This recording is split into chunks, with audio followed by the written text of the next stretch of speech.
In the year 1940, during the darkest days of World War II, a young Jewish girl named Sarah found herself trapped in the horrors of Nazi-occupied Warsaw.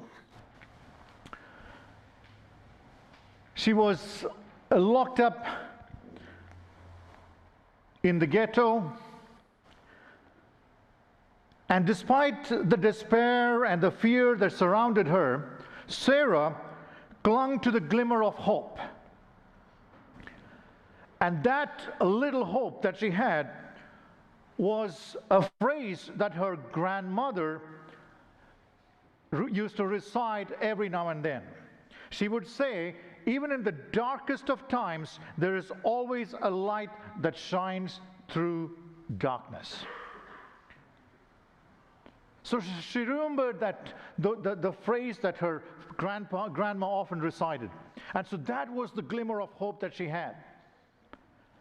As the days turned into weeks and the weeks into months, Sarah witnessed the cruelty, the devastation, and how the people around her were suffering, and she was in it too.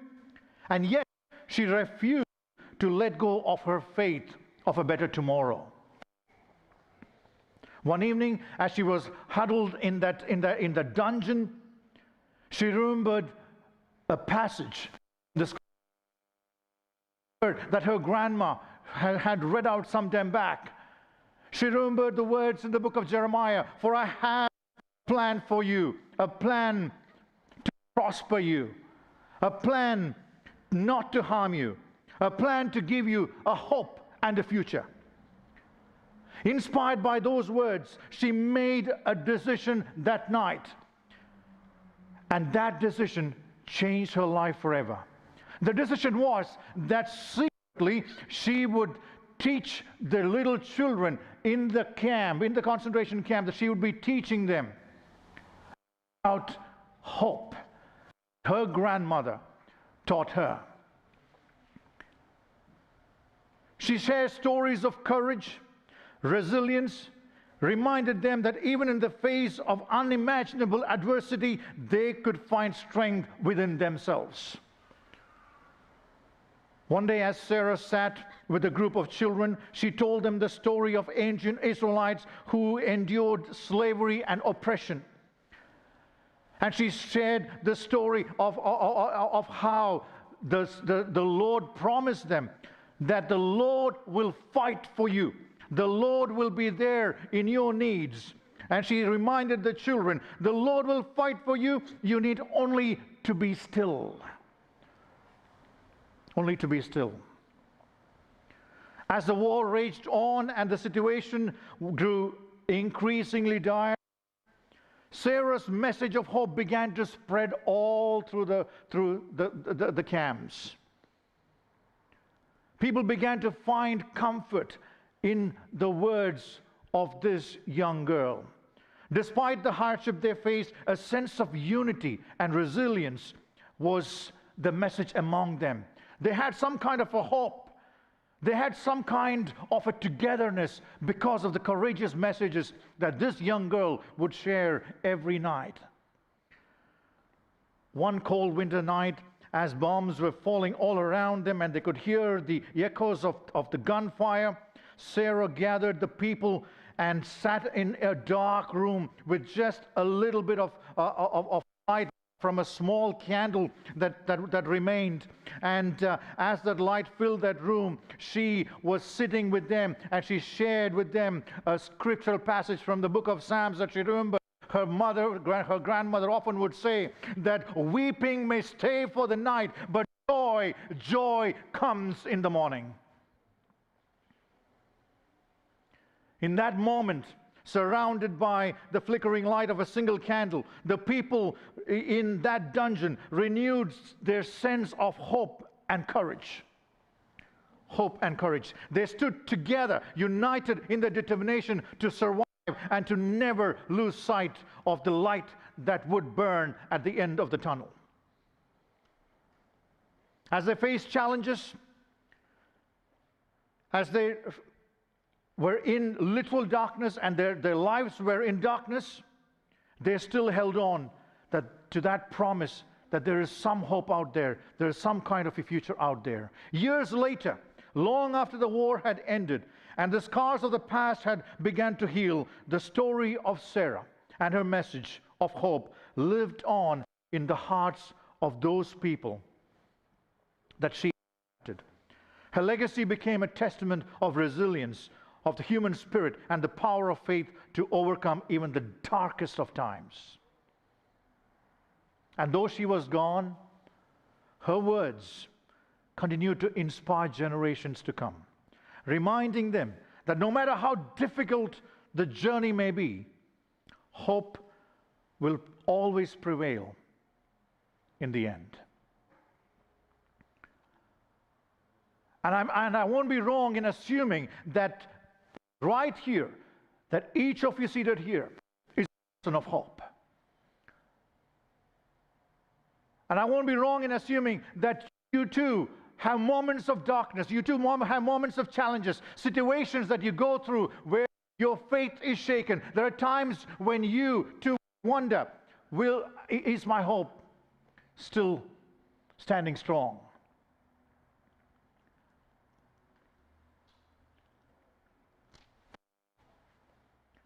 But my focus is not just on hope alone, but my focus is also on inspiring those around us with hope. And that is the challenge I want to Windsor Church today. Not just being people of hope, also inspiring others with the hope. A great testimony that was just shared, what's happening in Blacktown. Sharing hope, inspiring others with hope. Yes, people are coming there. People are coming there from all walks of life. For refugees will be coming there. People who have gone through war situations will be coming there. People who are homeless, who are hungry will be coming there. And people who have gone through trauma will be coming there. And yes, Stella, you are carrying those things and going back home. And I'm deeply worried about you too. We need to pray for you so that you will come with some coping mechanism to leave those things behind. So when you're home, you will continue to remain healthy. So you can go back there each time and serve those people, inspiring hope to those people in need. Inspiring hope. Yes, I chose those songs. The leader who was leading out today who asked me who chose these songs. I those songs simply because I was preaching to about 600 people today, this week, and it was a funeral service, and it was a funeral that was completely non-religious. Why? Because the patient that died, he happened to be one of the leading owners of a food company in Sydney, but we developed an amazing relationship at the San, and I was I became his friend. I became his. He didn't want the chaplain in the very first place when I walked in. He said, "Oh, no, I'm not religious. No, you're in the wrong room." I said, "Just coming by, because I'm the ward chaplain. That's what I do. I'm just here to say hello to you. Nothing religious." I did that for my faithful job every day. 2 weeks later, when I went to say hello to him, he said, "Come in." And then we had a conversation. And then and each time I'm in there and the family comes around, they would look at me, give me such strange looks. Why? Because this religious guy sitting here with our dad who has nothing to do with religion, who doesn't even believe in God. And as the relationship went and as weeks passed, I was not going home because everyone knew that.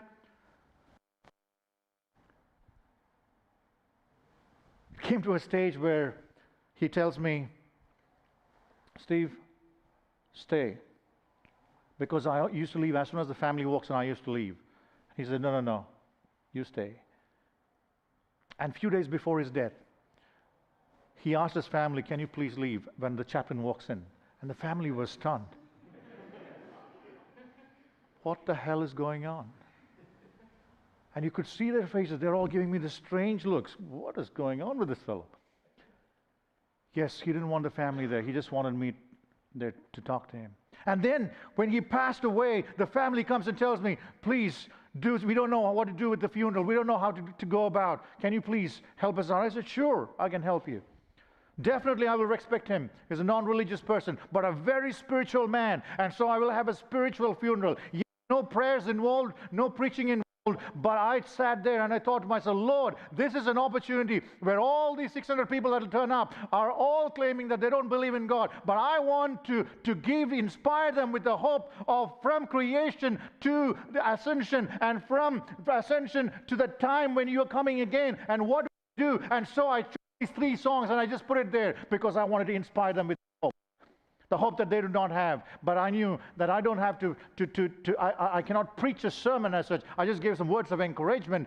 And they told me no prayers, so no prayers. But when I talked about, shall we have some hymns? Yeah. He liked music. Let's have hymns. And we had guitar on the stage because he loved guitar and he loved playing hymns, though he didn't believe in God, but he thought it was music. And my opportunity to inspire hope was choosing these songs, and I thought it was the best songs for that these people who didn't believe in God can have some kind of hope, inspiring hope.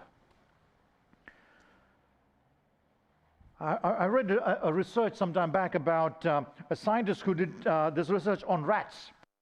And this is what they did. And you know that some of these researchers, it's quite, sometimes when I read these research, I feel that it's a cruelty on animals, and I personally don't like it, but I know that's how it goes because they have to test everything on animals first before they test it on human beings. And so anyway, I read this and it said that what they did is they took a cohort of rats and put them in the water. And what happens? Yes, of course, they died. They drowned. And so then they took another cohort and put them again in the water, but this time, when they were literally on the verge of drowning, they came out. And then they repeated this over and over and over. Almost every day they would do the same. Put the rats in the water, and as they're almost drowning, pick them up. And the research went on to show that they came to a stage where when threw the rats in the water, they survived in that water up to 24 hours. And the conclusion of the research, the scientist writes, though they are, he used the words that I cannot use from the pulpit, but he kind of said like, though they are brainless creatures, yet there was a sense of hope that when I'm drowning, somebody's going to pick me up. And so they made it a point that they would not drown, and they did that for up to 24 hours. They survived in the water, did not drown. I read the research and I thought, man, yes, scientists, you did a fantastic job. And I thought to myself, if those,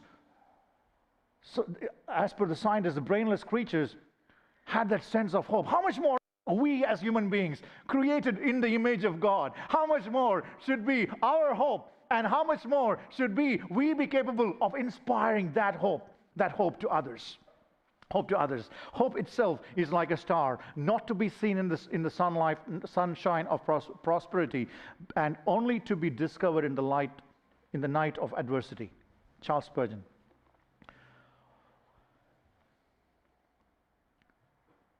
We often underestimate tremendously what really is the engine of our lives. Do you agree with me? I sometimes feel this, and I sometimes hear people talk about this, and I sometimes feel, yes, and often we don't have many sermons on hope preached from many churches, and pastors think, oh, well, hope is a topic, very common topic. But this is something that's really important, because that is what keeps you and me going. That is exactly what keeps us going. And therefore, we need to talk about hope.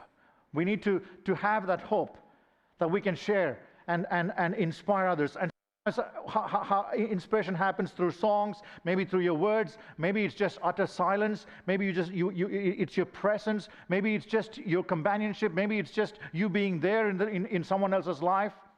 And we do not know how exactly that moment of inspiration, of hope happens, but it does happen.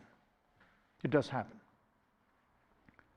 And God is calling us into that business of inspiring others with that hope that you have. Hope is powerful. Hope is more than a motivational thought or a fading daydream.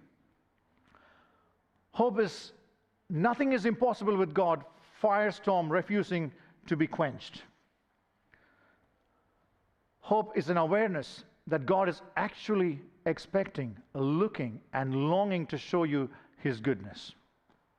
Hope is what stabilizes your frantic thoughts and emotions. It's an awareness that there is no problem big enough to keep God from rescuing you. No wonder Mrs. White said, our purpose in life is celebrating the past, creating the future, and leaving a legacy. I'm not saying this. This is said by the founder of Adventist Church. Mrs. Ellen White said this, that ultimately your purpose and my purpose in life should be celebrating the past, creating the future, and leaving a legacy. What is the legacy that you want to leave behind? What is the legacy that I want to leave behind for my children? What is the legacy that I want to leave behind in my career? What is the legacy that I want to leave behind? I'm certain what my legacy should be. I'm certain of my legacy. I know what my legacy should be. And I'm striving towards that legacy. Why? Because I love to celebrate my past. I love to celebrate my wretchedness. I love to sit and celebrate and think about it and say, praise the Lord, hallelujah, each time I think how dumb I was. I love to celebrate the wretchedness of my past. When I look back and the struggles that I've gone to, I can say, praise the Lord, hallelujah. I went through that and that is what made me who I am.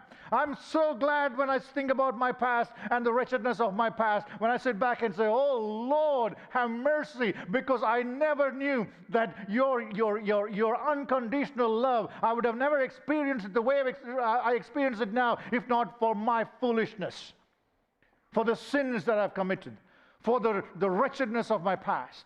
And therefore, I'm able to celebrate my past.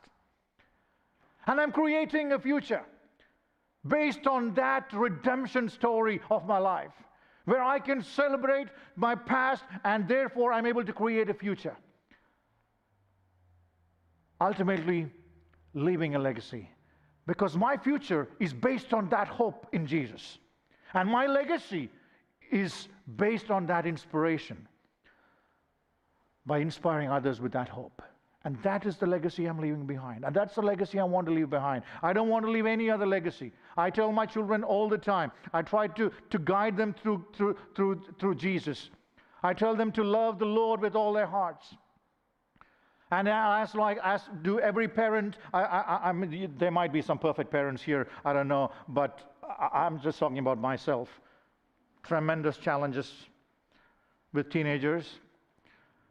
After my dad passed away, my son refused to close his eyes during prayers because he was just 12 years old. And he couldn't understand why did God allow Granddad to die.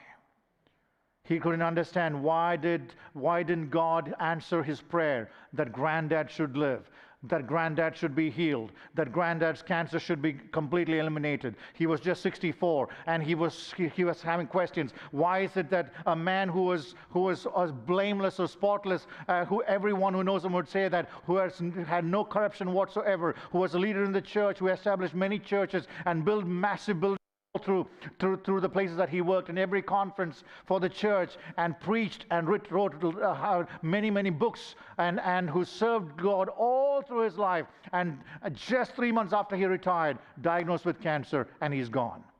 So a 12-year-old couldn't understand, why would God be so cruel? And we're still struggling with him because we don't know, when is he going to come back to love the Lord? We're sitting in that challenge.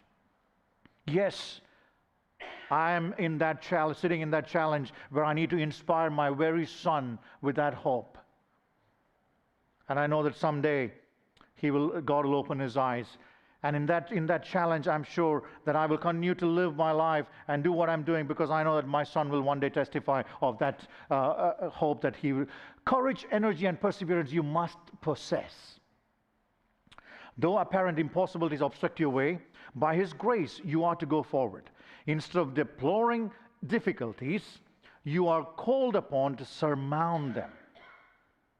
You are to despair of nothing and to hope for everything. Hope for everything. Hope dares us to believe. Hope is a positive expectation that something good is going to happen to you because of God's great goodness.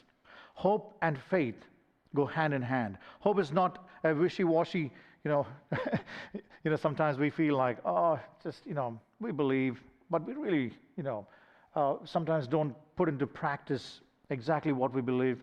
But that is not what the state of condition we need to be. We have to act upon our hope.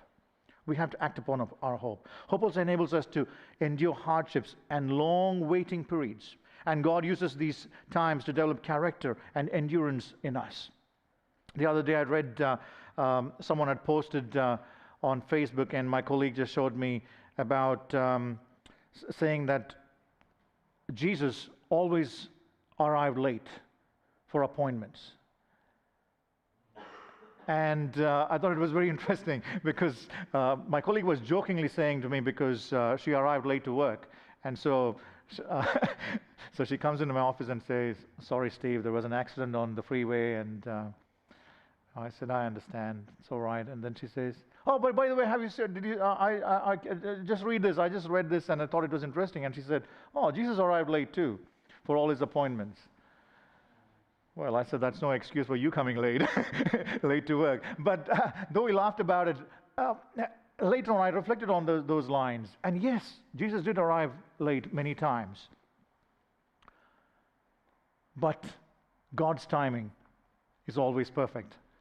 And it turned out to be perfect. Every time he arrived late. All through the parables or the examples that you see there of Lazarus or raising anyone else to life from dead, Jesus arrived late, and we wondered why. But even though he's 4 days late, he's still on time. John Stephen Aquari. Some of you would remember him, I'm sure. He did not win any medals. But this is one guy who became so popular without winning any medals. Usually Olympians, they win a medal or 2 or 12 and then become really popular. But this is the only guy who has gone down in history. Without winning a medal, he became more popular than the ones who won medals in Olympics. Why? Simply because he is arguably the greatest last place finish in Olympic history. And that is why he made history. The greatest last place finish. And it's a fascinating story about this man. He was running the marathon, and it was 42 miles that they had to run. And they had just begun, like hardly two miles. And sometimes how all these guys who are running the marathon will run really fast, take off. And it's quite a lot of people standing there to begin the race. And then how they narrow down to one last track. And in that jockeying, for position, someone pushed him. And he literally fell down, breaking his kneecap and dislocating his shoulder. And people that watched it, definitely, they were sure, this guy is not going to make it. He has to go to hospital. He needs to be attended to quickly. So the paramedics were there, and they took him to the side, and they did some first aid. And to the surprise of the crowd, he was back on track. He got back on track. And he ran the race. He ran the 42 miles. But he came 1 hour and 2 minutes after the one who completed the race first. So there was a winner who crossed the line 1 hour and 2 minutes before him. But he didn't give up. He ran that complete race. And finally, when he came to the finish line, the sun had set and hardly few people were left in the stadium. People had all gone home. There were but a few hundreds, maybe a few thousands maybe, remained to see this one man finish. And they just wanted to honor him. And here he comes, his Band-Aid flapping on his knees and coming to finish that race. And he finished, lo and behold, he finished that race. And when the media went and interviewed him and asked him, why did you keep running? This is what he said. He said, my country did not send me 5,000 miles to start the race. They sent me 5,000 miles to finish the race. Because Tanzania was going through a terrible situation at that time. And yet it was the first time they were sent to Olympics. And he wanted to make that count. And he was carrying the hopes of millions of people back in his country.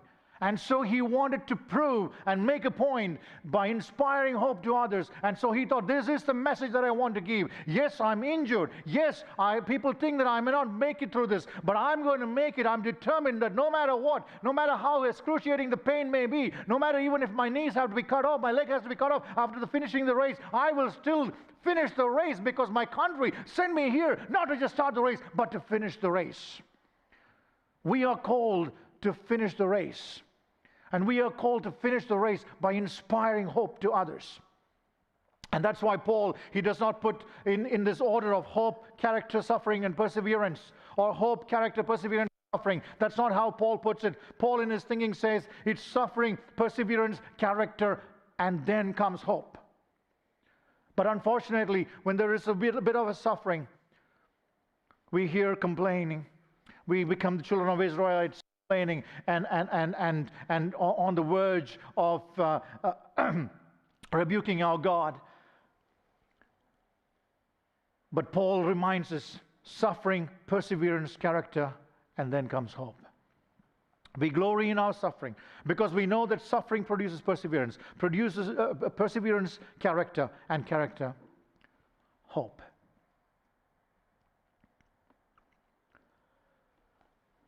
When Victoria, she was known for her beauty, actually.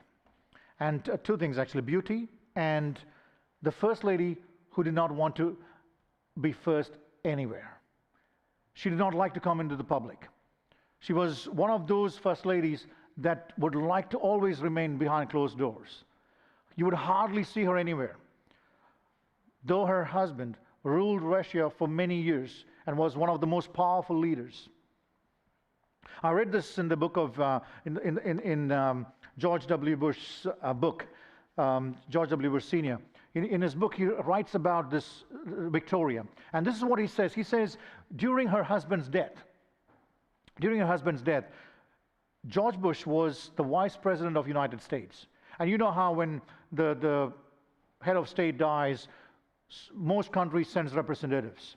And so the President of the United States did not go that day, but instead sent the Vice President. And so therefore, George Bush was there at the funeral service of the great Leonid, the Russian president. It was a fantastic service. He writes about how meticulously and orderly things were, and how much they revered this man and respected this man. But then he says, what really caught his attention that day, and what was kind of a turning point in his life, was what Victoria did that day. Just before the coffin was taken away by the soldiers, she defied all odds. She stopped the soldiers, and she placed a kiss on her husband's forehead and did something that the whole country would have been shocked to see, because she made a sign of the cross on her husband's forehead. George Bush couldn't believe what she just did.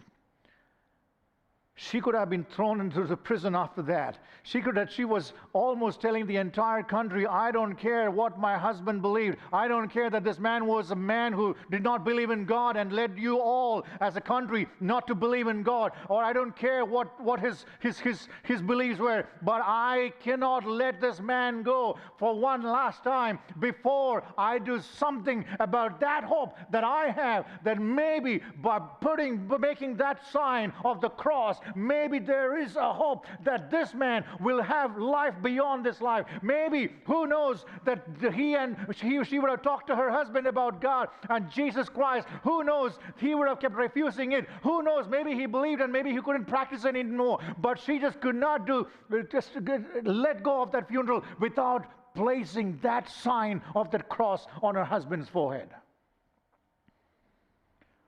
By doing so, Mr. George Bush says, she inspired hope for millions of people who were watching that funeral over the television. People who will claim that they did not believe in God. But that moment of that sign would have made people wonder, why did the First Lady, why did she stop the soldiers? Before the coffin was closed, she made sure that she makes that sign.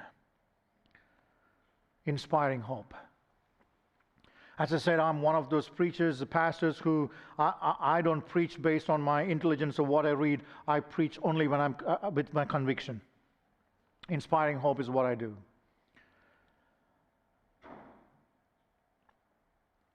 This boy had a Kenyan name.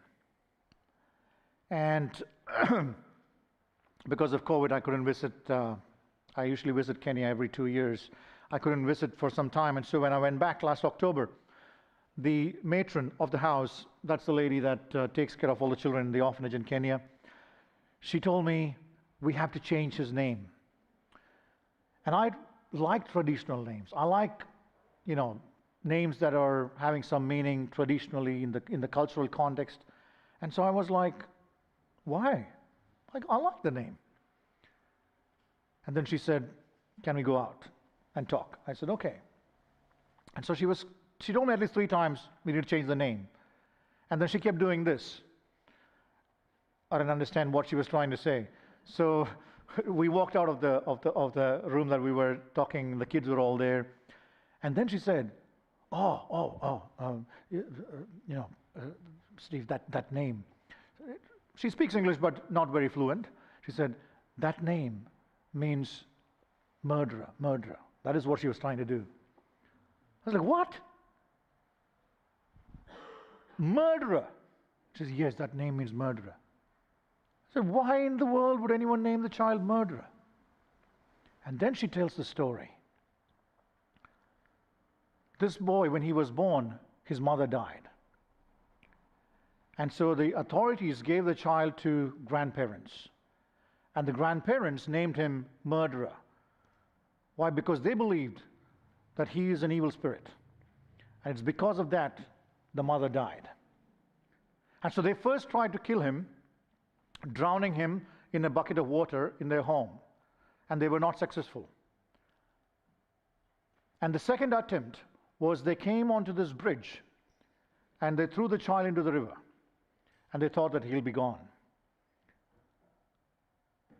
But by the grace of God, there were 2 fishermen who were fishing and saw this little baby, 2-year-old baby in the river, and saved him.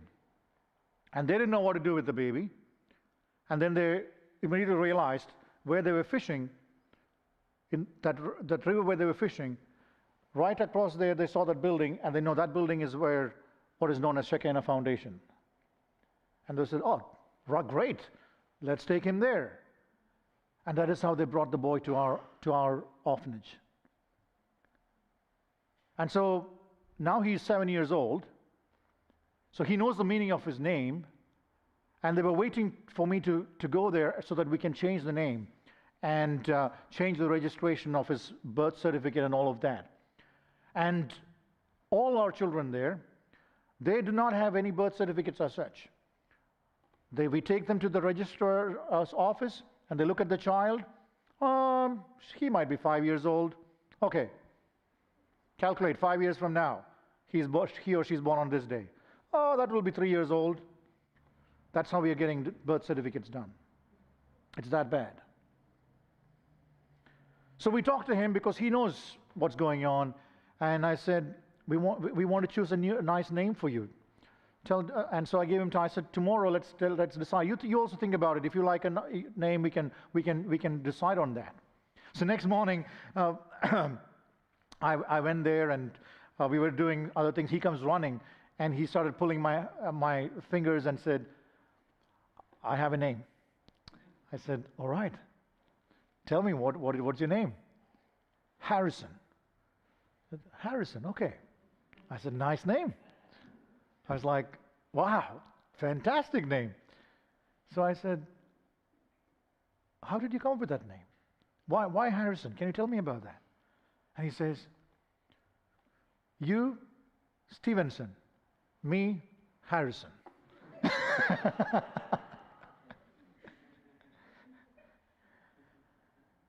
Talk about inspiring hope. Talk about inspiring hope.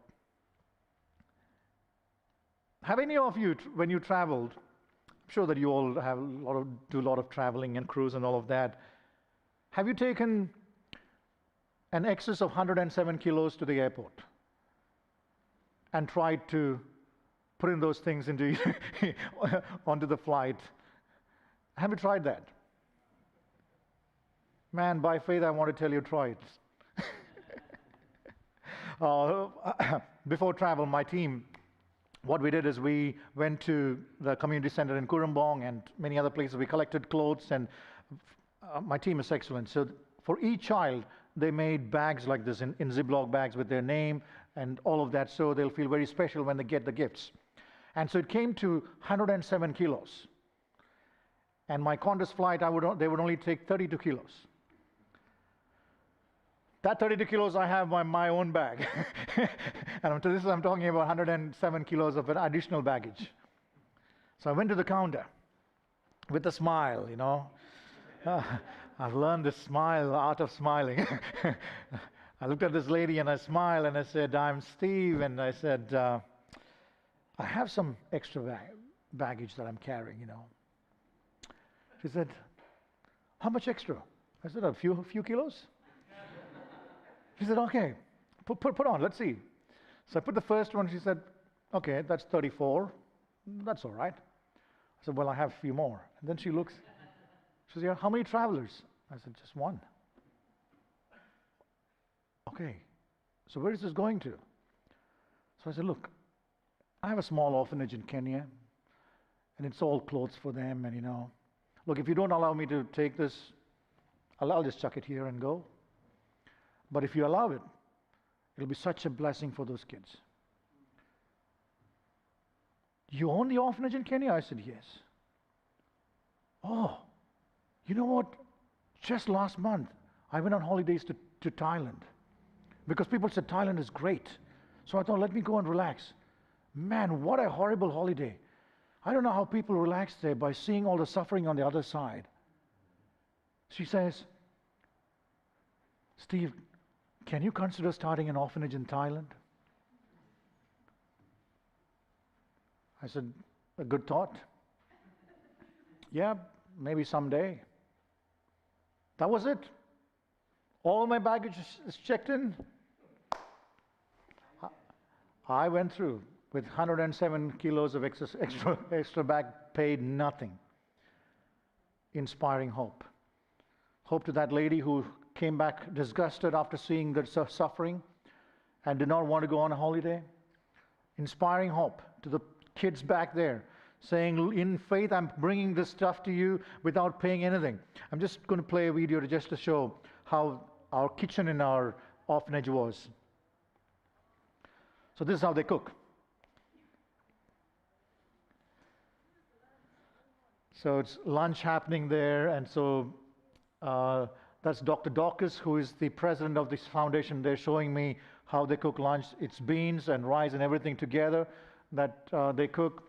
And now this is being real. You're seeing exactly what is happening. And this is how we started. And I knew that after seeing all that, I knew, like, I need to improve the conditions. So we started to build a new kitchen there. So this is the new kitchen that we started building. And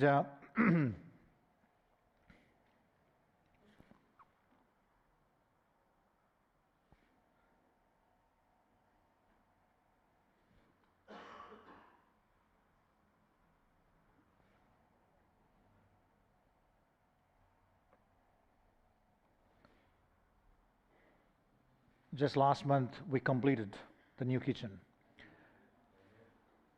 And by completing the new kitchen, we were able to convert the old kitchen into 2 amazing rooms which will accommodate 8 boys.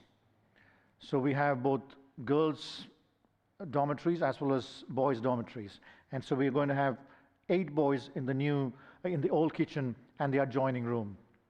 Those are some of our kids, and those are all free things that I carried from here. It's different companies giving out their advertisements, but these kids, when they get it, it's so precious to them. And the funniest part was, the discus throw that we play in the park, what do you call it? Frisbee or? Frisbee, yeah. So someone gave me like about 50 or 60 of them. And so I put that in there for each child. They had no idea what that is.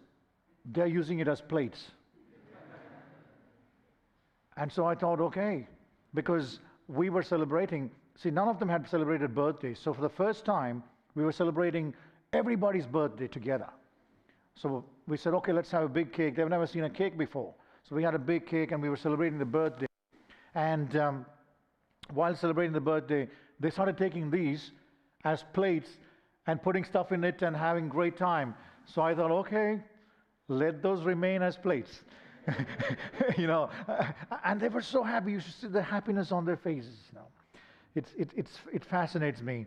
It changes me more than it changes them. Sadly, this is how they travel. There are no seat belts or anything. It's a small car that I have for them there, and they all pack themselves into it. They take 2 trips every time they go. They go to church. They have to go twice. And look at how many are sitting in there. I'll show you a video. I also got in there and sat with them, and then you'll have an idea of how life is.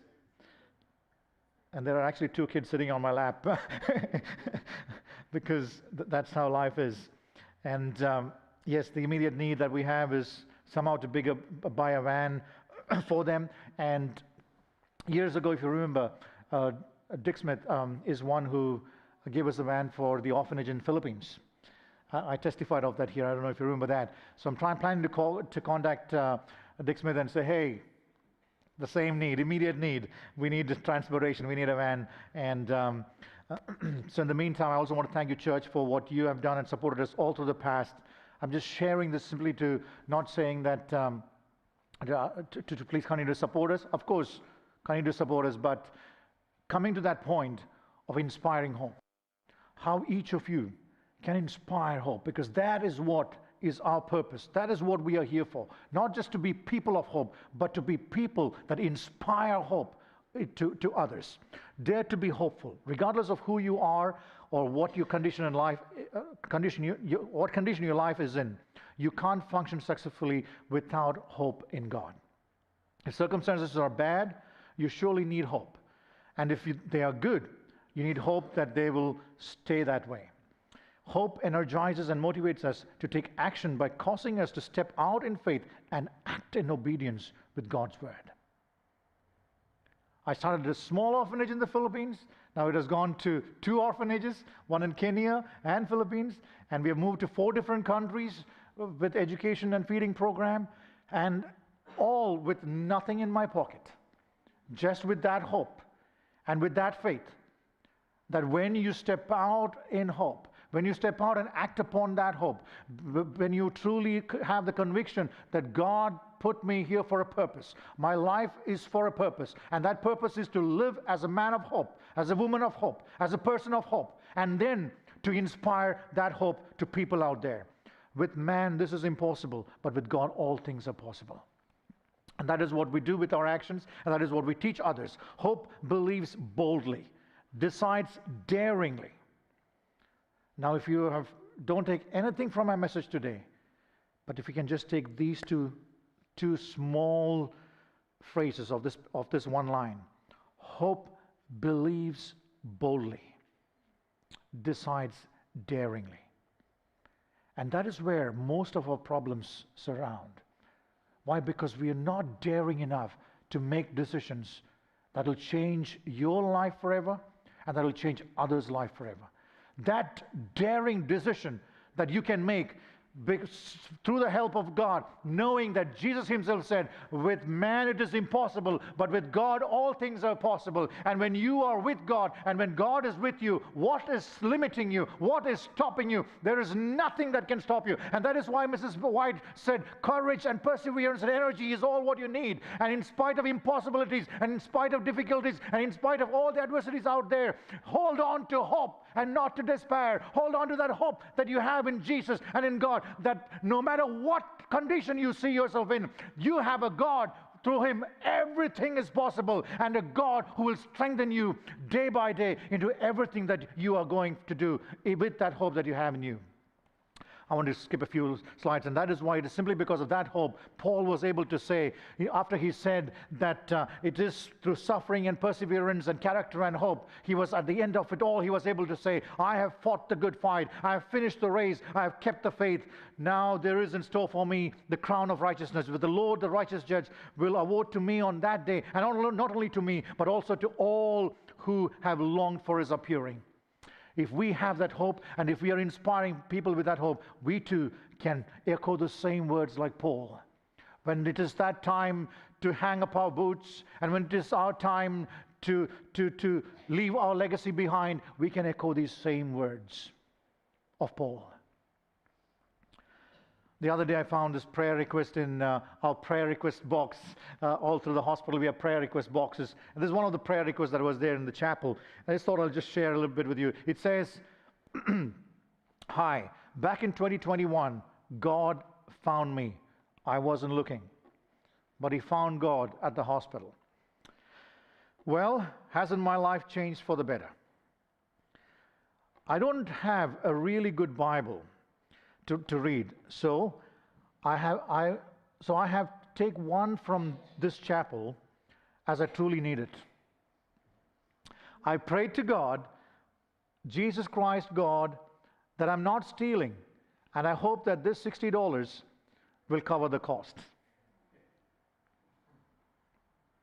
He left his phone number and he left his mobile number there, and I called him. A fascinating story of how he met Christ, how he became a Christian, just because he was in our hospital. He did not look for, he was not looking, he rightly said, he was not looking for God. He did not need God. But because of a small advertisement that we sent on his meal tray, he turned tune to the program in the chapel. And it so happened that we were having a program on healing and restoration. And there I was giving this challenge.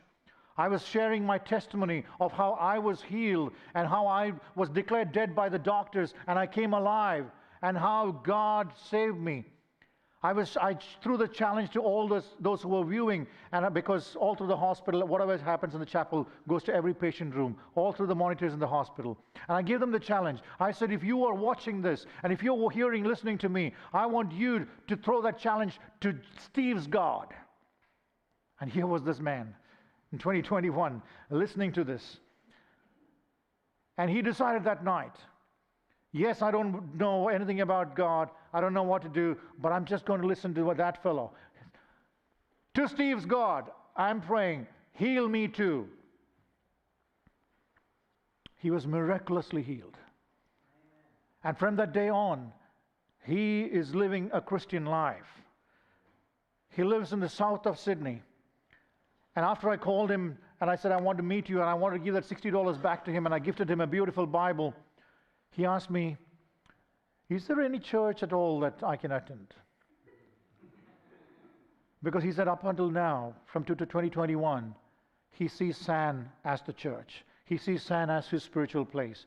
He comes to San for anything that he needs. He sees the San as his going place. And then it's after this conversation, he says, oh, is there any church? I said, yeah, there is an Adventist church closer to your place. Inspiring hope. Rest in God alone, my soul, for my hope comes from him. God bless.